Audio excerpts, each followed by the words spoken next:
তুমি কি মরবা না? তুমি কি কবরে যাইবা না বাপ? এই পৃথিবীর কত রাজা বাদশাহ কবরে চলে গেছে, তুমি কি কোনোদিন কবরস্থান দেখো নাই? তুমি কারো জানাজা পড়ো নাই? তুমি কি কোনো মানুষের লাশ দেখো নাই? আমি 5 দিন আগে আমার জ্যাঠার সাথে কথা বলে আসছি, বাড়িতে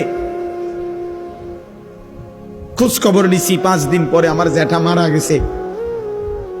আমি জ্যাঠার দিকে তাকাইয়া বাড়িতে গিয়া দেখছি আমার এই সেই মানুষটা যার সাথে আমি কথা বলছি, উনি নাই, চুপ হয়ে গেছে, হাত নড়ে না, পাও নড়ে না। আমি জানাজা পড়াইছি আমার জ্যাঠার, তো জানাজার আগে আমি আমার জ্যাঠার কবরটা খালি, তখন কবরে রাখে নাই। আমি কবরের দিকে তাকাইয়া অনেকক্ষণ 8-10 মিনিট হইব, আমার বাবার কবরের পাশে আমার জ্যাঠার কবর। আমার আব্বা আগে ইন্তেকাল করছে।